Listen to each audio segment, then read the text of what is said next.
Hello again, Strip, another Diablo 4 build video coming from me, but unfortunately this one is extremely painfully underpowered. This is why I classified the Hailstorm Sorcerer Blizzard build for Diablo 4 as a B tier grade. So if it goes S, A, this is under A, it's B tier.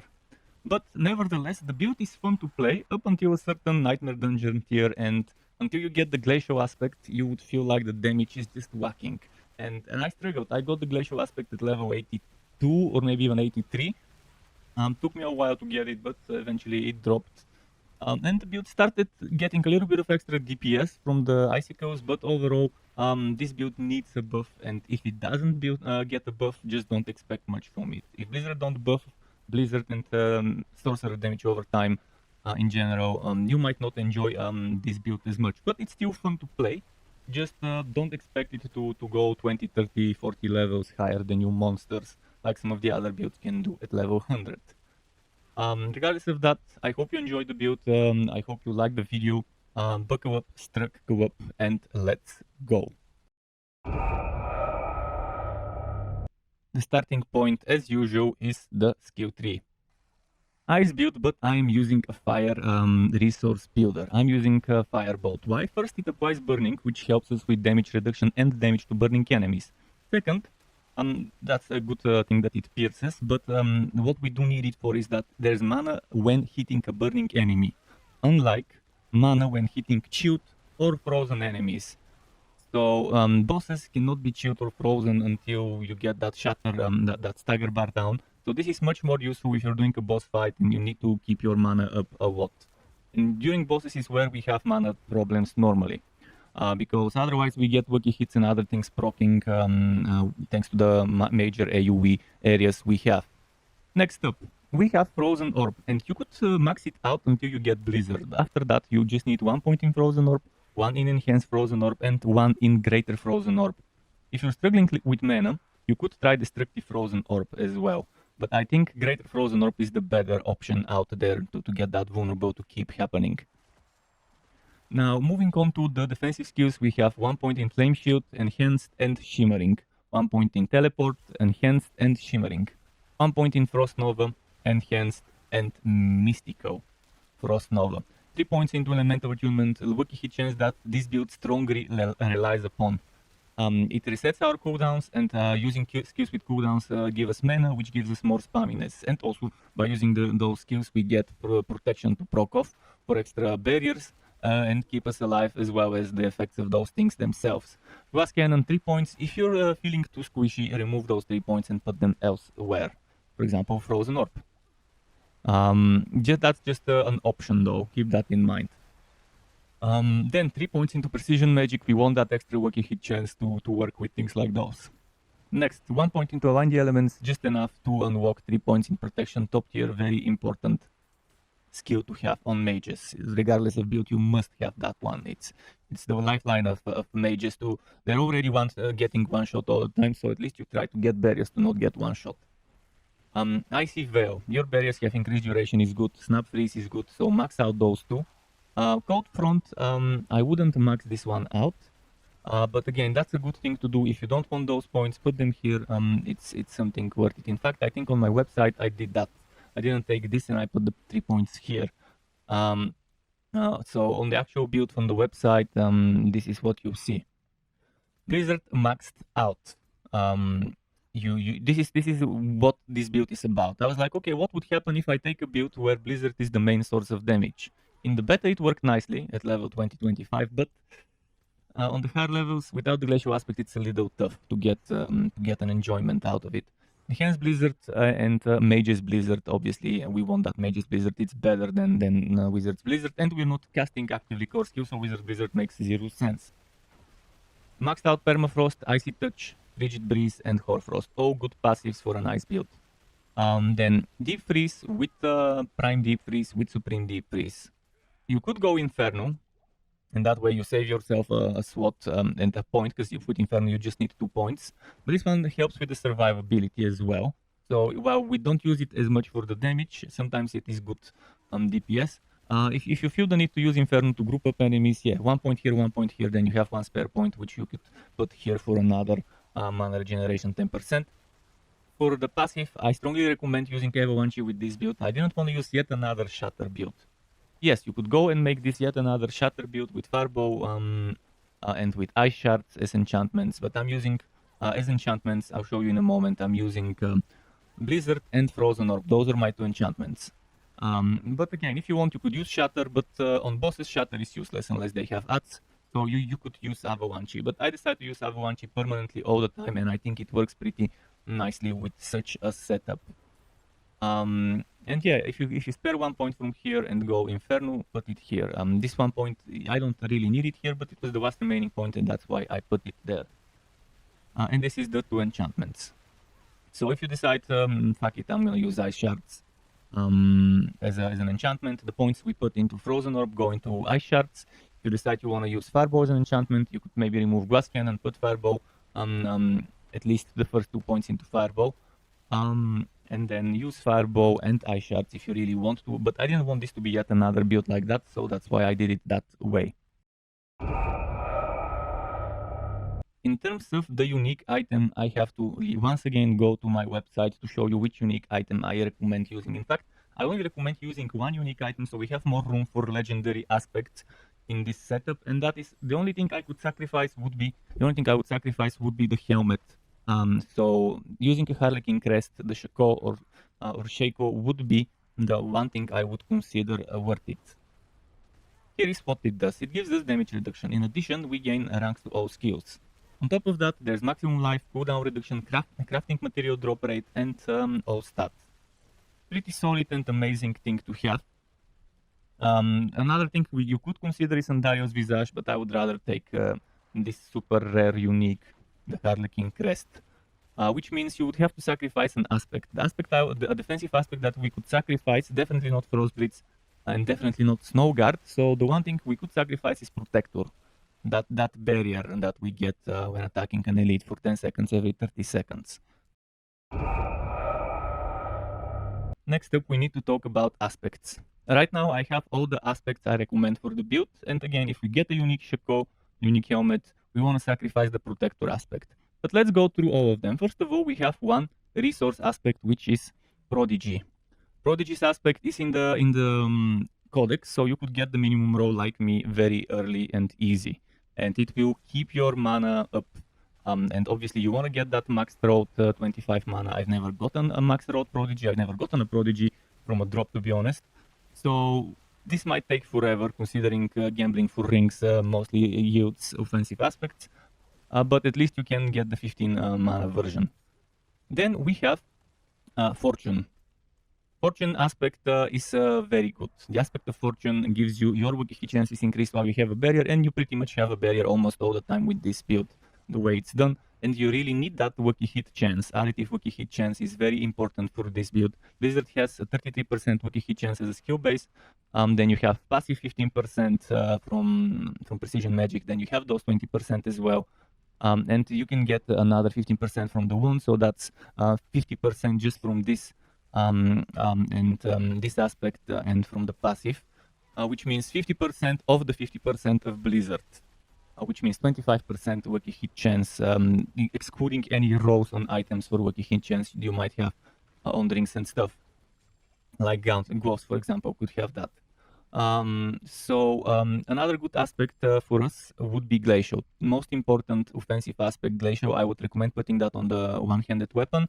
Then another good aspect for us would be Frozen Tundra. I would recommend putting that on the offhand. What we do have another is Frozen Memories. This could go on probably one of the rings or on the gloves. And then Frozen Orbit, again, another thing that could go either on the gloves or one of the rings. And this is very good because, yes, it makes a Frozen Orb stay in place and explode 2 additional times. So 2 additional times it could trigger that vulnerable or mana again if you go for the mana again. Defensive wise, we want Protector for that extra barrier, we want Frost Blitz for extra Frost Nova charge, and we want Snow Guard. And again, if you have to sacrifice one of the three, obviously Protector is the better one to sacrifice, because this damage reduction in the Snow Guard is amazing, and extra Frost Nova, needless to say. Another defensive aspect we have is Unwavering, and it needs to go in the amulet because it goes from 6 to 9% chance to reset the cooldown of one of your defensive skills. This is not a wacky hit. This is a fixed percentage. You cannot change this percentage, so obviously you want to get those 9%. And this is separate from the wacky hit from the skill tree. So keep that in mind. This and the other one can keep proccing separately. And well, one is a wacky hit, the other one isn't. Gems, gems, gems. Gems are kind of underpowered right now the way they are, but with the next season you would at least have something interesting to put in jewelry as a new Malignant Hearts. For now, with this build, you would want, first of all, in the armor you could have stuff like Ruby, or eventually you can put Topaz. Topaz would give you in the armor damage reduction while control impaired. So when shit hits the fan, when you get frozen by a cold enchanted or by a frozen enemy, or you get swallowed and stuff like that. This would be good because on higher levels damage reduction is king, apparently. And from what I'm seeing, other than that, life is good because more life means better barriers, and I'm at like 10,000 life, and I don't regret it, almost 11,000 life. On the weapons, you want damage over time, so Amethyst is the way to go. On the rings, I would recommend using armor from Skulls for the time being until Season 2 when they rework resistances, and at that point you would want to go diamonds. In Season 1 on the rings, I still can't recommend what to use because I don't know what would be there. I would still make builds with seasons in mind, except I won't play seasons myself because Season 1 is extremely disappointing from what I've seen yesterday. I'm recording this one day before releasing this, by the way, because I'll be editing this on the 8th, but I'm recording this on the 7th. So yes, I can't tell you what to put there other than armor for now, but eventually I could add some notes to the build on my website and there's a comment on YouTube for which Malignant Hearts I would want to go for the build in terms of jewelry. For the gear rows, on my website and on my spreadsheet, I have made an interesting list. And I think it might be best if I were to show you those things themselves rather than talk about them inside of the game. So without further ado, let me switch to my browser. And then you can see what we've got here. First of all, we've got interesting things such as, I'll go one by one and by SWAT. Helmet, cooldown reduction, top row. After that, second tier would be maximum life, and after that, core stats as viewers, and then maybe total armor. Then the next thing would be the chest. Damage reduction from close/distant enemies.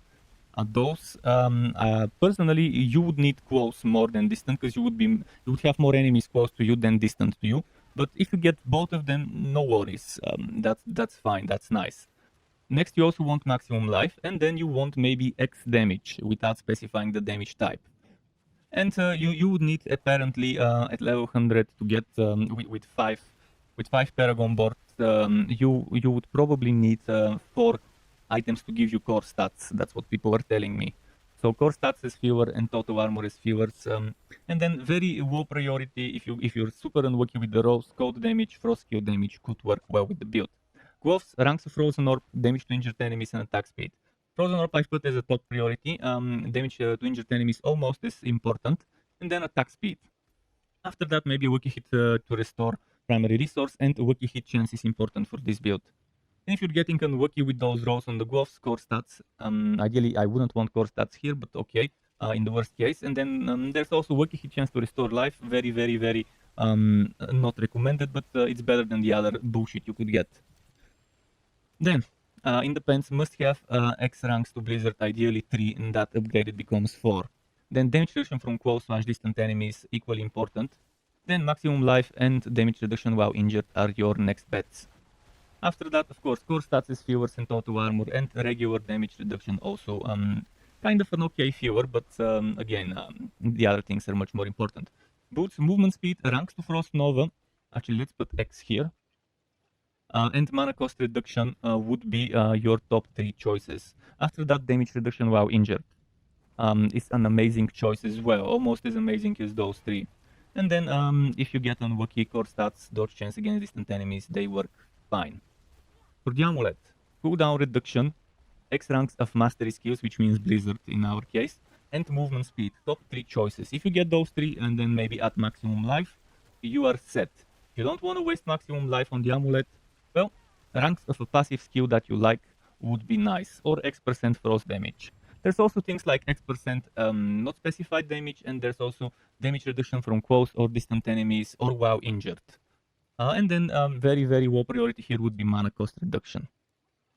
Rings, both of them same priorities. Damage to injured enemies, vulnerable damage to close enemies. Those three top tier for DPS for the build. Maximum life damage over time. Also as good, I would recommend maximum life over damage over time. If you can get those three, then fill with maximum life. If you can get two of those, and damage over time and maximum life, not so bad either. Damage to injured goes super high, but again, the enemy needs to be under 35% HP. Damage to close and vulnerable by all the time. Vulnerable is always the top choice for now until they remove vulnerable as a mechanic, which I think they should, because it's breaking a lot of things. Cold damage, damage to burning enemies, wiki hit chance, not as bad, but still you've got better choices, and then even worse, frozen crowd controlled enemies damage. For the main hand, almost the same as the rings in terms of DPS. Vulnerable and damage to close enemies, amazing. After that, damage to injured enemies, second tier, and then third tier, damage to frozen / crowd controlled enemies. I wouldn't recommend getting core stats from the weapon, but if you're getting unlucky like me, just put something there, some intelligence or whatever. Offhand, cooldown reduction, mana cost reduction, top choices. After that, wiki hit chance. And after that, if you can get a chance to restore primary resource, you're set with your 4 rows. Alternatively, if you get unlucky core stats or damage reduction from enemies that are burning, can be an okay filler. And that's it from me regarding the stats, the rolls on the weapons. If you want to see what I've used when I recorded the footage, the gameplay footage for this build, this is it, just to show you.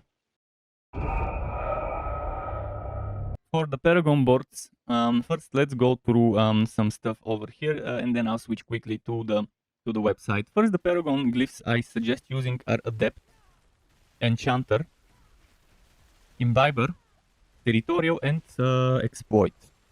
So Exploit, for every 5 dex X vulnerable damage, and then dealing damage to vulnerable enemies, increases your damage by 1x for 6 seconds up to 10 multiplicative. Keep in mind, this is multiplicative. Very good to know. Adept, mastery skills gain X increased damage, and mastery skills have increased area. Very good for Blizzard.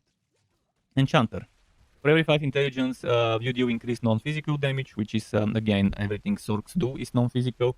And then for each skill equipped in your enchantment slots, again, 13% resistance to that skill's element. Very underwhelming, this one, by the way. But eventually, when they fix resistances, that might be good. Hopefully, they bring back the third enchantment slot. Imbiber, you gain 30% increased potion healing, and then for every 5 willpower within range, X increased damage while healthy. That's a big solid chunk of increased damage compared to the other things. Territorial, again, good solid chunk of damage to close enemies, and damage reduction against close enemies. Now, I need to show you the full board setup. I need to go on the build calculator. And here it is. This is with 222 out of 222 out of 223 points, what this looks like. And I'm very happy with what I did. Hopefully it ends up well. I mean, I've almost got this entirely. I've got this the way it is here. I've got this, and I've got this. This is the early step with 179 points. This is with 222. So on my end right now, while I'm level 83, I have almost everything here. And I've even gotten this and started filling this one. I don't have this thing here, and I don't have all the decks around this one. But I'm getting there. I haven't put the exploit yet in the socket, but eventually I will, which is over there. But let's go back to the other one, to the other version, to the full setup. So you have Adept on the starting board, and as you can see, we've taken all the int we can take, and then moved on. I've also taken the full set. Normally I leave 1 point here for the life, but we want life, so I took it. So then we have Imbiber. We don't need this point of dex, by the way, there. So there, 1 more point saved. And we moved with Imbiber in the Enchantment Master board. We also took the non-physical damage to elite, and we took the non-physical damage and maximum life. We also took this non-physical damage here, but over there we only took the willpower, we didn't take that. Next we're moving on to the Frigid Fate board with Enchanter in there. we took that damage to vulnerable enemies. And eventually we will take damage reduction from vulnerable. We didn't take it right away. But we did take this 4 life and this 2 life and this 2 life before moving on to the next board. We also took this vulnerable damage, vulnerable damage, vulnerable damage before moving on to the next board. Then we move to the next board and we take territorial. We take damage reduction from burning enemies, and we take this one damage reduction from burning enemies because we need the dex and this one. We didn't take those two, so that's, for example, where you can put the final 2 points like this. Is an option. Eventually we move on to take this one here, which is damage to elites and burning enemies as a cluster, and then this cluster we only take the damage reduction from elites without the armor. Then we move on and boom, now we go and grab exploit. We grab all the dexterity in range. See, you're wasting 2 points here with damage with crackling energy, but it's needed to get those dex points, so that's how it is. This board gives us 44 dex, so it's the second best for dex, and we already used the other one. Eventually we move on to take this damage to elites and movement speed after killing an elite, as well as this double damage to elites here, and that's it for our setup. So there are links on my spreadsheet and on my website to both versions.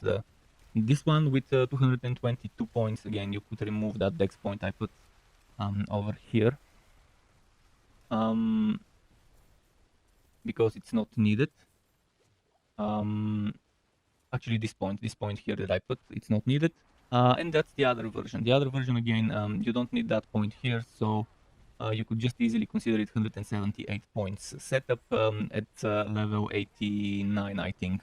Roughly what your paragons would look like. To get notified when I upload more content like this one or other builds and guides for Wooter and not so Wooter games, you can subscribe to my channel and hit that bell button to not miss out on notifications.